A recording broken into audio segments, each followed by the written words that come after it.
Bonjour à toutes, bonjour à tous. Aujourd'hui, nouvelle vidéo sur la chaîne Le Garage PTS, vidéo qui va concerner la fiabilité d'un véhicule assez répandu, une motorisation assez répandue. Comme souvent chez PSA, c'est des voitures qui sont produites et vendues sous différents labels, je dirais. La version qui nous intéresse ici, c'est une voiture modèle qu'on a déjà proposée à l'essai il y a quelques mois, que vous allez pouvoir retrouver sur la chaîne. Donc la voiture en question, c'est une Peugeot 2008 avec donc le moteur 3 cylindres 1,2 litre 82 chevaux, souvent appelé VTI ou PureTech. Donc ce véhicule, on va pouvoir le passer à l'exercice de fiabilité. Toute chose, on va montrer le kilométrage au compteur.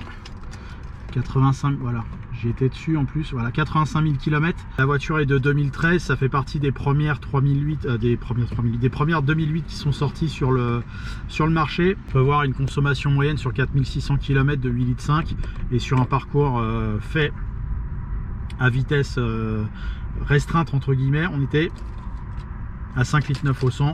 Des valeurs de consommation qui sont comprises, on va dire, entre 6 litres et 8,5 litres en fonction de votre conduite, de votre utilisation. Entre 5,9 litres et 8,5 litres au tableau de bord, d'après le tableau de bord de cette voiture, les 5,9 litres correspondant plutôt à une utilisation périurbaine et avec une conduite très souple. 8,5 litres concernant plutôt des voitures qui font des petits parcours en ville, donc forcément la consommation augmente d'autant plus, mais ça vous donne une moyenne au niveau de ce côté-là. Le moteur est donc un EB2 de chez Peugeot, 82 chevaux. La voiture en question est de 2013. Le moteur est sorti en 2012. On va pouvoir en parler dans quelques instants. Mais comme d'habitude, on va parler sur la partie extérieure dans un premier temps. Avec, il est vrai, il faut reconnaître depuis 2012-2013 un net progrès chez Peugeot sur les qualités extérieures. Il y a beaucoup de choses qui ont été améliorées. Quand on critique hein, les 307 et 308, enfin toute cette génération là de voitures 307 phase 1, phase 2 et 308 première du nom, 3008, etc. C'était vraiment pas terrible en qualité extérieure.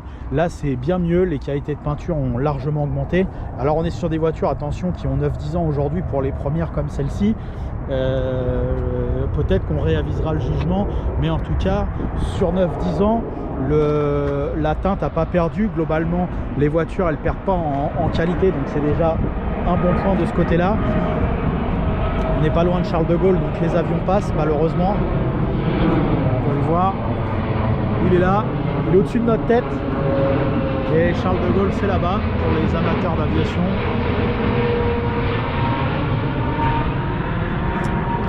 Retournons à cette Peugeot 2008, simplement une petite récurrence sur une qualité moyenne au niveau des phares. On peut voir qu'ils commencent un petit peu à ternir, donc il va falloir faire un traitement de polissage sur les deux phares puisqu'ils vont vite perdre leur bienfait esthétique. Mais sinon pour le reste c'est plutôt bien meilleur au niveau des assemblages, des qualités de peinture.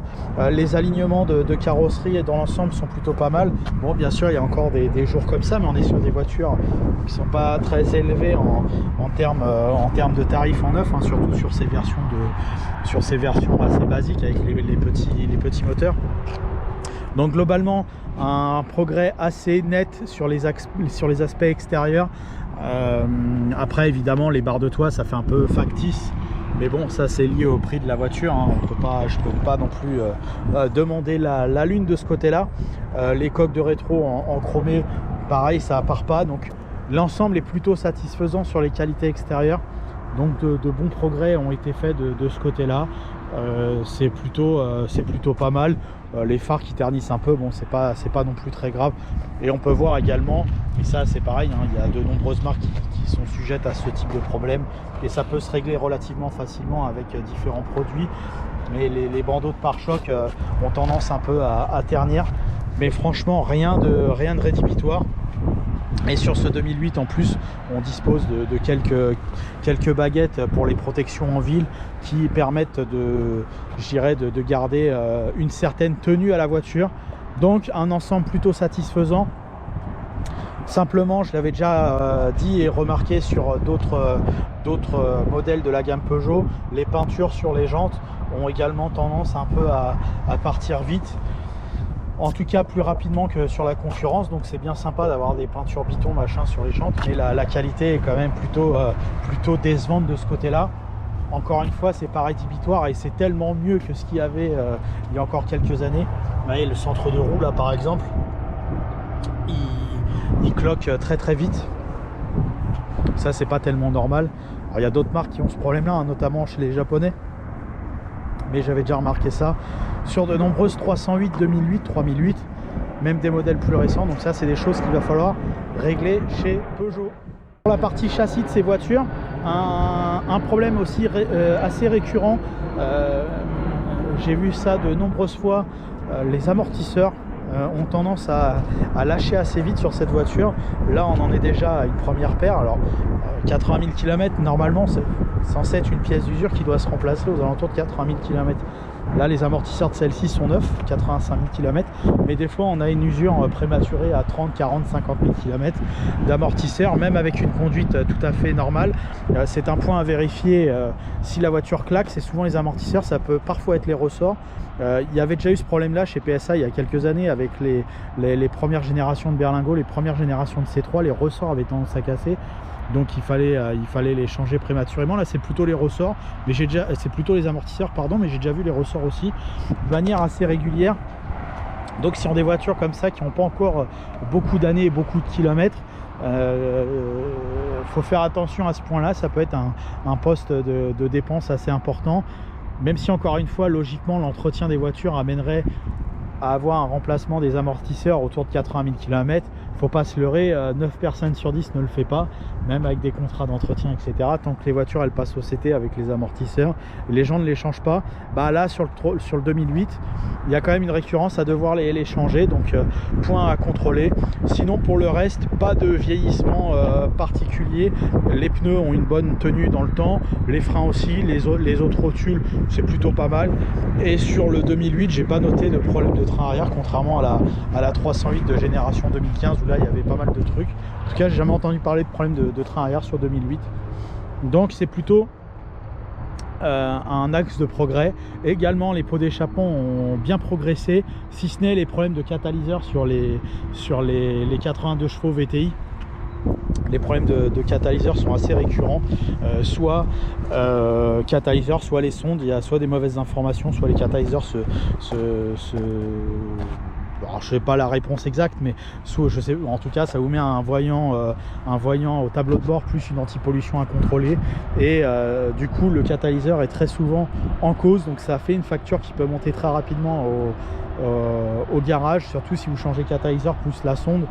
Là vous avez quelques centaines d'euros voire 1000 euros à sortir, c'est jamais très agréable. À l'intérieur de ce 2008 il y a des choses qui sont bonnes, des choses qui sont moins bonnes.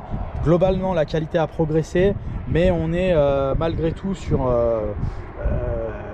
entre autres, alors encore une fois on n'est pas sur une voiture haut de gamme, on est sur une voiture qui dérive de la Peugeot 208, donc elle en reprend quasiment l'entièreté plastique. Bas de boîte à gants, on peut voir que ça raille très vite et ça se déteint. Le haut de la planche de bord ne se déteint pas, mais par contre ça raille très vite et la qualité du plastique est assez modeste. Pareil au niveau du panneau de porte. Alors ils font des constructions avec je dirais de multiples surfaces, de multiples matières pour essayer d'augmenter la qualité. Je trouve pas ça très joli, hein, notamment ce genre de montage. Les plastiques sont assez moyens. C'est pas pire que la concurrence, mais c'est pas non plus folichon. Et encore une fois, il y a aussi du progrès hein, par rapport au Peugeot on va dire, du début au milieu des années 2000, où il y avait beaucoup plus de tissu sur l'entièreté du panneau de porte, ou sur la moitié du panneau de porte. Là, on peut voir que cette partie-là est en plastique. Autour de la poignée, ils ont mis un plastique de renfort, comme sur les Citroën. On avait montré sur la Xara par exemple que c'était entièrement en plastique, et du coup il n'y avait pas de problème de décollement, parce que sur les 306, les 607, j'ai plus tout en tête, mais il y avait beaucoup de plastique, beaucoup de tissu pardon, sur l'ensemble du panneau de porte. Et du coup le tissu avait tendance à se décoller parce qu'il était très très court. Là le tissu il se retrouve qu'à ce niveau là, et pour le moment en tout cas sur des voitures qui ont 8-10 ans, pas de problème à signaler de ce côté-là, alors qu'avant, ça pouvait déjà dès 8-10 ans présenter des signes d'usure avancés. Donc là, c'est beaucoup mieux de ce côté-là. Et sur, alors pas que sur ce modèle-là, encore une fois, je prends le modèle en témoin, mais même sur une voiture qui a 150 000 km où je commence à en voir, pas forcément en 82 chevaux essence, mais globalement, ça vieillit plutôt bien de ce côté-là. Pareil, les lacs qui mettent au tableau de bord sont plutôt de bonne facture.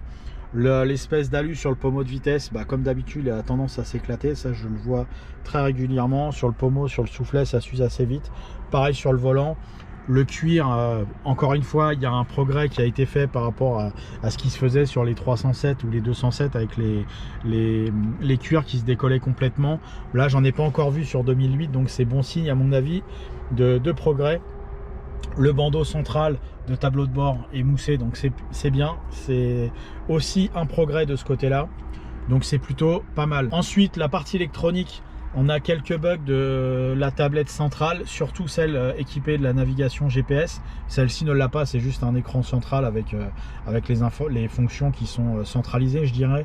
Là, il y en a un peu moins en général de problèmes, mais souvent on a des bugs de GPS et il faut remplacer la cellule complète, qui est relativement onéreux sur cette voiture. Les blocs compteurs pour le moment tiennent plutôt bien, donc c'est également un axe de progrès. Donc finalement, on est plutôt pas mal. Quelques dysfonctionnements d'équipement électrique, mais pas plus que la moyenne, donc on peut pas incriminer cette voiture de ce côté là. Simplement faire attention à l'écran central pour voir si tout fonctionne. Parfois il peut s'allumer, s'éteindre en route, c'est un peu désagréable, surtout si vous avez le GPS et que vous avez mis votre direction et puis que ça se coupe en route, vous allez vite être perdu. Les selleries, pareil, bon point, progrès, donc ça c'est bien. On progresse, on progresse, on progresse.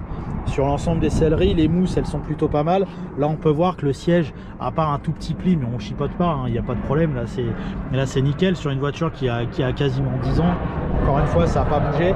Quand on voit ce qui se faisait sur les 206, les 207, etc., franchement, gros progrès de ce côté-là. Très bonne avancée, aussi bien à l'avant qu'à l'arrière. C'est plutôt bien mieux dans cette voiture. Ça fait plaisir. Passons maintenant au sujet qui fâche.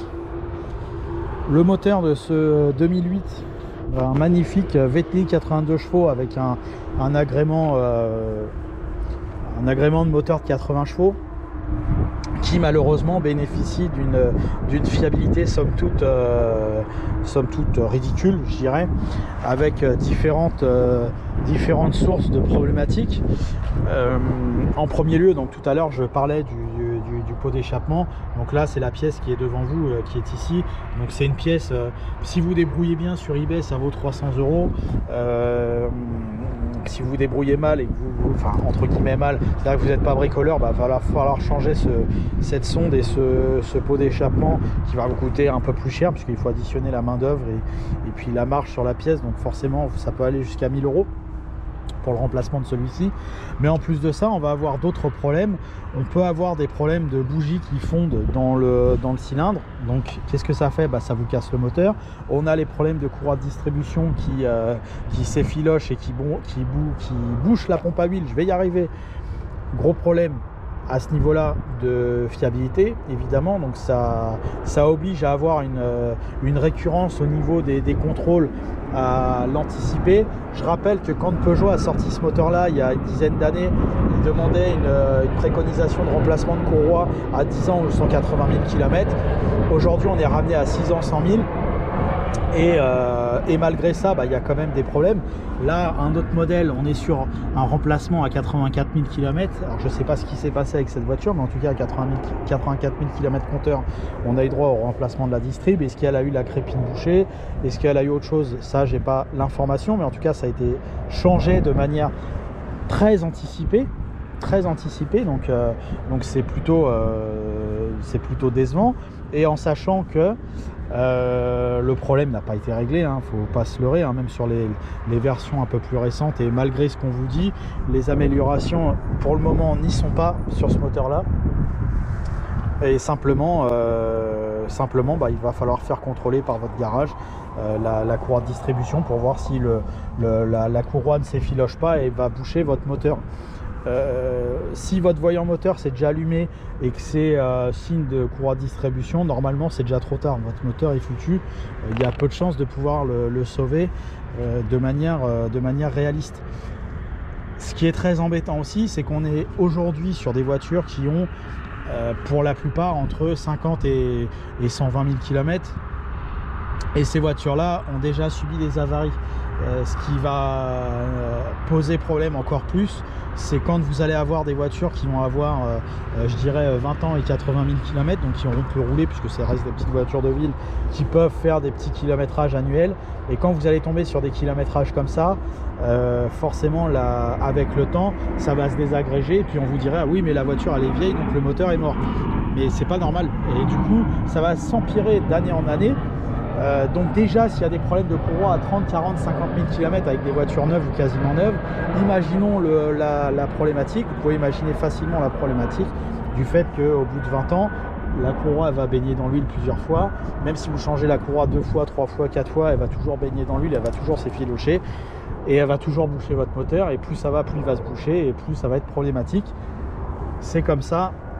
Donc c'est un problème qui est très décevant. Je l'avais déjà dit sur la Peugeot 308, la PureTech, mais là en version 110 chevaux turbo. Donc finalement la fiabilité est aussi mauvaise sur les versions Atmo que sur les versions turbo. Et du coup ça vaut pas plus le coup de prendre ce moteur 82 chevaux que le moteur 110. À la rigueur, si je peux vous conseiller, mais on fera si je peux vous conseiller, si vous êtes attiré par le 2008 et son espace à bord intéressant, vaudrait mieux partir sur une version diesel. On fera à l'occasion un test de version diesel. Pas forcément sur un 2008, même si le 1,6 litre HDI n'est pas terrible, il est tellement mieux que ce 1,2 litre qui soit Atmo ou turbo, que malheureusement il vaut mieux le prendre en HDI, malgré toutes les contraintes qu'il va avoir ce moteur là, parce que là vous êtes quasi sûr à un moment donné de tomber sur un problème à un moment donné de votre vie. Les gens qui n'ont pas eu de problème, et bah écoutez, allez jouer au loto, parce que c'est très très rare. Donc avec ce moteur de 82 chevaux atmosphérique, la note vaut pas mieux que sur la 308.2, ça vaut pas mieux que 10 sur 20, ça vaudrait beaucoup mieux, puisque c'est très encourageant au niveau des différentes qualités perçues de la voiture. Il y a quelques bugs, quelques problèmes, mais la mécanique est tellement mauvaise et de mauvaise fiabilité qu'il vaut mieux à mon avis partir sur autre chose. En termes de fiabilité, c'est pas fameux, donc ça vaut tout juste la moyenne, et la moyenne est là pour l'augmentation de qualité sur les parties extérieures et l'augmentation de qualité sur les parties intérieures. Sinon pour le reste c'est bien pire. On espère que sur les prochaines générations de Peugeot on aura la même qualité extérieure, avec une nette amélioration de fiabilité, pour avoir enfin des notes décentes pour cette marque. Voilà, merci à vous d'avoir suivi cette nouvelle avis fiabilité sur cette Peugeot 2008 avec le moteur atmosphérique 82 chevaux essence. Merci encore pour fidélité, n'hésitez pas à vous abonner, à aimer, à commenter le Garage PTS sur YouTube. Merci à vous, à bientôt.